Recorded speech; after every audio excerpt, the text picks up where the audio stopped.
আসসালামু আলাইকুম রহমতুল্লাহি ওবরকাতুহু। সম্মানিত দর্শক,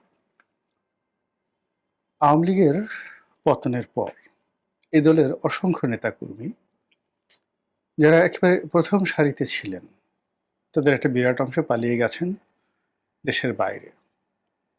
আরেকটি অংশ দেশের মধ্যে ঘাপটি মেরে আছেন। তারা ঠিকই নিরাপদ দূরত্ব থেকে ব্যবসা চালিয়ে যাচ্ছেন, বাণিজ্য চালিয়ে যাচ্ছেন। এমনকি অনেকে এলাকার কর্তৃত্ব পর্যন্ত বহাল রেখেছেন।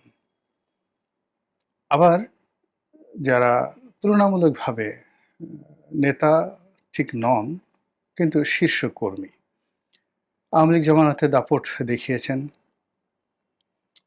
এবং ব্যবসা-বাণিজ্য করেছেন, টাকা-পয়সা আছে। কিন্তু ওরকম আসলে ক্রিমিনাল নন। কিন্তু এলাকাতে তাদের যথেষ্ট দাপট রয়েছে। এখন এদের মধ্যে অনেকে হয়তো দফাদার, কেউ হয়তো চৌকিদার, তারপরে কেউ হয়তো ইউনিয়ন পরিষদের মেম্বার অথবা কোনো বাজার কমিটির সভাপতি বা সেক্রেটারি। এরকম অবস্থায় সারা বাংলাদেশে যে লক্ষ, লক্ষ মানুষ গত ১৫ বছর ধরে, অর্থাৎ আওয়ামী লীগের জামানাতে যারা সমাজে নিজেদের অবস্থানকে পাকাপোক্ত করে রেখেছিল, তো সেই মানুষগুলিকে এখনো তাড়ানো যায়নি। তাদের প্রভাব প্রতিপত্তি এখনো কমানো যায়নি। অধিকন্তু তাদেরকে নিজেদের দলে একীভূত করার জন্য, নিজেদের দলে টানার জন্য দেশের প্রচলিত সব রাজনৈতিক দলগুলোই কিন্তু কমবেশি গোপনে এবং প্রকাশ্যে চেষ্টা চালিয়ে যাচ্ছে।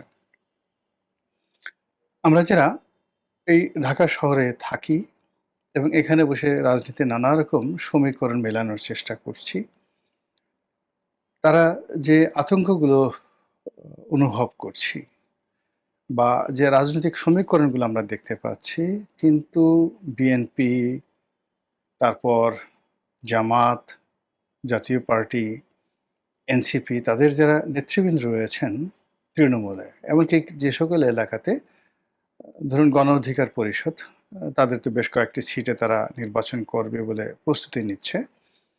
সেখানে এই আওয়ামী লীগের যারা ভোটার রয়েছে তাদেরকে নিয়ে যে সকল লঙ্কাকাণ্ড ঘটছে, সেই লঙ্কাকাণ্ড নিয়ে মূলত আজকের এই ভিডিও। বিএনপির একজন শীর্ষ নেতা এবং খুবই জনপ্রিয় একজন নেতা, মন্ত্রী ছিলেন। আমার সঙ্গে তার খুব ব্যক্তিগত বন্ধুত্ব রয়েছে এবং তিনি আগামীতে একটি আসন থেকে নির্বাচন করবেন। এজন্য আ একেবারে সর্বশক্তি দিয়ে তিনি সর্বাধিক চেষ্টা চালিয়ে যাচ্ছেন। দলের পক্ষে যত প্রচারণা করা দরকার, নিজের পক্ষে যত প্রচারণা করা দরকার এবং দলের মধ্যে যারা প্রতিদ্বন্দ্বী রয়েছেন তাদেরকে মোকাবেলা করার জন্য সকল কাজ তিনি করে যাচ্ছেন। কিন্তু সমস্যা হচ্ছে যে আমি যার কথা বলছি, তিনি একেবারে বলতে গেলে হোমোজেনিয়াস আ বিএনপি। তার শুরু ছাত্রদল দিয়ে। তারপর একটা সময় তারেক রহমান সাহেবের খুবই ঘনিষ্ঠ ছিলেন। আর ঘনিষ্ঠ থাকার কারণে একাধিকবার তিনি এমপি হয়েছেন, মন্ত্রী হয়েছেন। শহীদ প্রেসিডেন্ট জিয়াউর রহমান সাহেবের সঙ্গে তার খুব ভালো সম্পর্ক ছিল। তার নির্বাচনী এলাকাতেও তিনি অসম্ভব জনপ্রিয়। তার স্ত্রী, তিনিও বিএনপির শীর্ষস্থানীয় নেত্রী আছেন এবং বিশ্ববিদ্যালয়ে থাকাকালীন অবস্থায় ছাত্র রাজনীতিতে সেই ভদ্রমহিলার যে নামডাক, এটা মানে যে সকল মহিলা নেত্রী রয়েছেন তাদের মধ্যে তিনি শীর্ষ অবস্থানে তখনও ছিলেন, এখনো আছেন। তো সেই ভদ্রলোক আমাকে টেলিফোন করে বলছিলেন যে, "রনি ভাই, আসলে এই বিষয়টি নিয়ে আপনি কিছু বলুন।" উম তো তার যে ব্যাখ্যা, সেই ব্যাখ্যা আগে বলে নেই। সেটি হলো বিএনপি সাম্প্রতিক সময়ে সদস্য সংগ্রহ করার জন্যে ফর্ম ছেড়েছে ৳৫ মূল্যের।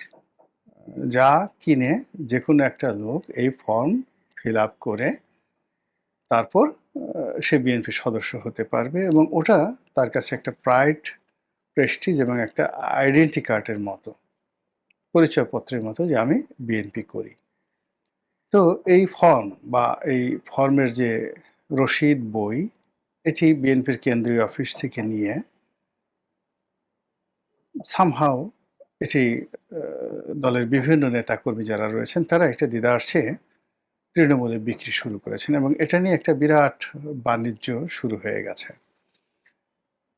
উনি যেটা বলছিলেন যে ফর্মের দাম ৳৫০ বা ৳৫ সেটি সংগ্রহ করা হচ্ছে, মানে কেন্দ্রীয় অফিস থেকে নিয়ে যাওয়া হচ্ছে বান্ডেল টাকার মাধ্যমে।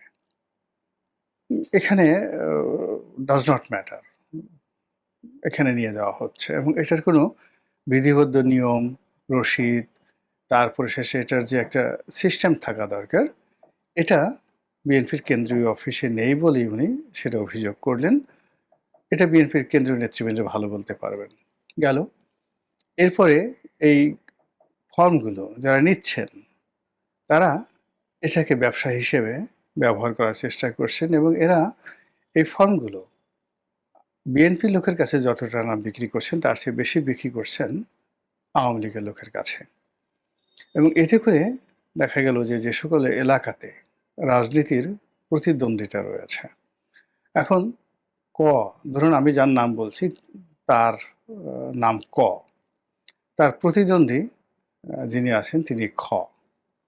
তো খয়ের অনেক টাকা আছে এবং যাকে বলা হয় তিনি ২ হাতে টাকা খরচ করতে পারেন। কিন্তু বিএনপি রাজনীতিতে তার ওরকম কোনো ভূমিকাও নেই, লেখাপড়াও নেই, আবার গ্রহণযোগ্যতাও নেই। তার শুধুমাত্র একমাত্র শক্তি হলো টাকা। তো সেই টাকা দিয়ে তিনি এখন তার দল ভারী করার চেষ্টা করছেন। বিএনপির যারা ডেডিকেটেড লোক, যেহেতু আমি যার কথা বলছি তিনি মিস্টার ক ছাত্রদল করেছেন, যুবদল করেছেন, তারপরে একাধিকবার এমপি হয়েছেন, মন্ত্রী হয়েছেন, আবার যেন তেন মন্ত্রী নয়, খুব নামকরা মন্ত্রী হয়েছেন। কাজেই তাকে মোকাবেলা করা সম্ভব নয়। বিএনপির যারা মানে ডেডিকেটেড লিডার্স রয়েছেন, সাপোর্টার্স রয়েছেন, তারা মিস্টার কয়ের সঙ্গে আছেন। আবার মিস্টার খ যেহেতু তার অর্থবিত্ত রয়েছে, ফলে বিএনপির নেতৃত্বের যেই জায়গাতে আর্থিক লেনাদেনার সুযোগ রয়েছে, সেই জায়গাতে তিনি খুব চমৎকারভাবে, যেহেতু তিনি টাকা উপার্জন করেছেন, টাকা তিনি চমৎকারভাবে সেখানে তিনি খরচ করে মলম লাগিয়ে তারপরে তিনি বগল বাজাচ্ছেন। কিন্তু সমস্যা হলো যে এলাকাতে গিয়ে জাতীয়তাবাদী রাজনীতি করা বা বাংলাদেশী জাতীয়তাবাদী রাজনীতি করা তার পক্ষে সম্ভব হচ্ছে না। আবার বহিরাগত লোকজনদেরকে এনে তিনি যে এলাকায় দাপট দেখাবেন, এটাও অতীতে সম্ভব হয়নি। এই কারণ হলো অতীতে যারা আওয়ামী লীগ তারা আওয়ামী লীগ করেছে, জাতীয় পার্টির লোকজন জাতীয় পার্টি করেছে, জামাতের লোকজন জামাত করেছে। আর এখন এই সময়টাতে কেবলমাত্র আওয়ামী লীগ ছাড়া প্রায় সব দলগুলোই কিন্তু যার অবস্থানে মনে করছে যে তারাই নির্বাচনে জয়লাভ করতে পারবে। এনসিপি তাদের ক্ষুদ্র সামর্থ্য থাকা সত্ত্বেও তারা চেষ্টা করে যাচ্ছে এবং কোনো টাকাওয়ালার টাকা দ্বারা তারা ক্রয় বিক্রয় হবে এখনও এনসিপিকে দেখে সেটা মনে হচ্ছে না। জামাত যেখানে আগামী দিনে এনসিপি এবং জামাত সম্মিলিতভাবে তারা সরকার গঠন করবে, তো এরকম একটা ট্রাস্ট থেকে তারা সারা বাংলাদেশে প্রায় সর্বত্রই তারা তাদের প্রার্থী দ্বারা, সমর্থক দ্বারা, এরপরে তাদের কোয়ালিশন দ্বারা, সহযোগী দ্বারা তারা বিএনপির প্রতি চ্যালেঞ্জ ছুড়ে দিয়েছে এবং সেই চ্যালেঞ্জের মোকাবেলা করতে গিয়ে অনেক জায়গাতে আসলে বিএনপির প্রার্থীকে হিমশিম খেতে হচ্ছে। এই কারণে খেতে হচ্ছে যে এখানে হাইব্রিড বিএনপি, দুর্নীতিবাজ বিএনপি, টেম্পু স্ট্যান্ড দখল করা বিএনপি, তারপরে মাস্তান, চাঁদাবাজ, নেশাখোর বিএনপি, এই যে একটা তকমা জামাত শিবিরের লোকজন বিএনপির উপর চাপিয়ে দিয়েছে, এর ফলে কি হলো, সাধারণ যারা জনতা খুব সহজেই জামাতের যারা নেতৃবৃন্দ রয়েছেন তারা সেখানে ঢুকে পড়তে পারছেন। অন্য জায়গাতে কিন্তু সেই বিএনপির যারা ডেডিকেটেড নেতা, ক্লিন ইমেজের যারা নেতা, তারা এই দলের মধ্যে বিভিন্ন রকম গ্রুপ, উপগ্রুপ, অন্তর্দ্বন্দ্ব, সংঘাত এগুলো থাকার কারণে তারা সুবিধা করে উঠতে পারছেন না। এর বাইরে যে সকল মারামারি, কাটাকাটি, মামলা, মোকদ্দমা, হানাহানি নিজেদের মধ্যে হচ্ছে, সেখানেও পেছন থেকে পিঞ্চ করার জন্য জামাত শিবির যথেষ্ট চেষ্টা চালিয়ে যাচ্ছে। এর বাইরে যেটা হচ্ছে সেটা হলো সবচেয়ে বেশি গুরুত্বপূর্ণ, সেটা হলো আওয়ামী লীগের লোকজনদেরকে একীভূত করা। তো আওয়ামী লীগের লোকজনদেরকে একীভূত করার জন্য অনেক সময় দেখা গেল জামাতের যারা লোকজন আছে তারা একটা বুদ্ধি করে সেই বিএনপি লোক দিয়ে একটা মামলা করিয়ে তারপরে থানা, পুলিশ, প্রশাসনের মাধ্যমে আওয়ামী লীগের যারা লোকজন রয়েছে তাদের উপর রীতিমতো আ যে জুলুম অত্যাচারের স্টিম রোলার্স চালানো হচ্ছে, তার দায়-দায়িত্বটা পুরোটা বিএনপির ঘাড়ে চলে যাচ্ছে। আর রাতের আঁধারে জামাতের লোকজন গিয়ে সেই যারা আওয়ামী লীগের পরিবারের ভিকটিম তাদেরকে গিয়ে বলছে, ছি, ছি, ছি, তওবা আস্তাগফিরুল্লাহ। এরকম দল ক্ষমতায় আসার আগেই এত বড় জালেম হয়ে গেছে, এরা ক্ষমতায় গেলে কি করবে? তো এই নেন, কিছু চাল নেন, কিছু ডাল নেন, আটা নেন, ময়দা নেন, টাকা নেন, গনিমতের মাল নেন। আর আমাদের জন্য একটু দোয়া করবেন। আপনার পরিবার-পরিজনের খেয়াল আমরা রাখবো। আর যাকে ধরে নিয়ে যাওয়া হয়েছে তার মামলার ব্যাপারে আমরা সাহায্য সহযোগিতা করব। এভাবে তারা তলে, তলে যে অ্যা দাওয়াতি কার্যক্রম চালাচ্ছেন, যা কিনা বিএনপি রাজনীতিকে সত্যিকার অর্থে দুরূহ করে তুলেছে। এই গেল একটা সমীকরণ। ২য় সমীকরণ হলো যে ওই যে ফর্ম বিক্রির কথা বলছিলাম, সেই ফর্ম বিক্রির যে আ প্রচেষ্টা, সেটার মাধ্যমেও বিএনপির ওই যে হাইব্রিড যে গ্রুপটি রয়েছে, আ যারা এলাকাতে তাদের যারা প্রতিদ্বন্দ্বী রয়েছেন, ডেডিকেটেড বিএনপির যারা লোকজন রয়েছেন, তাদের সঙ্গে পেরে উঠছেন না।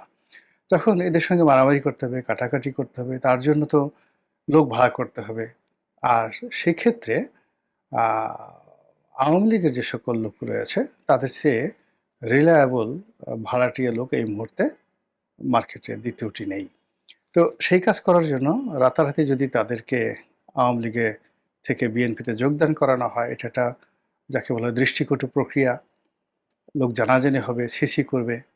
প্রতিপক্ষ যারা আছে তারা গিয়ে হাইকমান্ডকে জানাবে। কিন্তু এর চাইতে বরং এই যে ৳৫ মূল্যের যে ফর্ম, এটা দিয়ে অনায়াসে আওয়ামী লীগের নেতাকর্মীদেরকে বিএনপির মধ্যে একীভূত করা যাচ্ছে। এবং এটি যখন একজন আওয়ামী লীগের লোকের কাছে থাকবে, সেটাকে এই জামানত একটা সেফগার্ড মনে করবে যে, "এই দেখো আমি বিএনপির একজন আ সদস্য, সম্মানিত সদস্য। কাজেই আমার বিরুদ্ধে মামলা দেয়া যাবে না, আমার বিরুদ্ধে হামলা করা যাবে না।" এবং ইচ্ছে করলেও আওয়ামী লীগের এই সকল যারা চিহ্নিত লোকজন রয়েছেন, তাদের বিরুদ্ধে যদি বিএনপির জনপ্রিয় প্রার্থী তারা যদি কোনো আইনগত ব্যবস্থা নিতে চায়, তাহলে তারা সেটা পারবে না।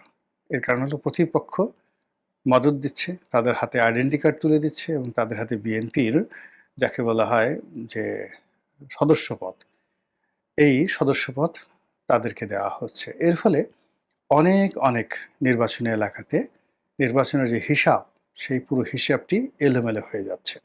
সামনে কে মনোনয়ন পাবে, কে জয়লাভ করবে, তারপরে নির্বাচন কবে হবে, এটা অনেক পরের বিষয়। কিন্তু এই মুহূর্তে প্রায় প্রতিটি দিন বিএনপির এক পক্ষ অন্য পক্ষে হেয় করার জন্য, এক পক্ষ অন্য পক্ষের উপর বিজয় লাভ করার জন্য তারা যেভাবে আওয়ামী লীগের লোকজনকে টানাটানি করছে এবং টানাটানি করার ক্ষেত্রে যেভাবে বিএনপির এই ফর্ম বাণিজ্য, ৳৫ এই ফর্ম, এই বাণিজ্য দ্বারা নিজেরা যে অন্তর্ঘাতমূলক কর্মকাণ্ড শুরু করেছে, এর ফলে এই যে শিরোনামে আজকে যে কথা বলার চেষ্টা করেছি যে বিএনপির নৌকা, সেই বিএনপির নৌকাতে পুরো ধানের শীষের আওয়ামী লীগের যে ধানের শীষ, সেই ধানের শীষে রীতিমতো সয়লাভ হয়ে গিয়েছে। আর এর ফলে সত্যিকার অর্থে আ বিএনপির যে নৌকা বা বিএনপির যে বাহন, সেই বাহনের মধ্যে বিএনপি নেতাকর্মীরা যে আরোহণ করবে, এই স্পেসটুকু এখন আর অনেক ক্ষেত্রেই পাওয়া যাচ্ছে না। আশা করি বিএনপির যারা শীর্ষ নেতৃবৃন্দ রয়েছেন তারা বিষয়টি দেখবেন এবং দলটিকে আরও চমৎকারভাবে চালানোর জন্য তারা কার্যকর ব্যবস্থা নেবেন। আসসালামু আলাইকুম রহমতুল্লাহি ওয়া বারাকাতুহু।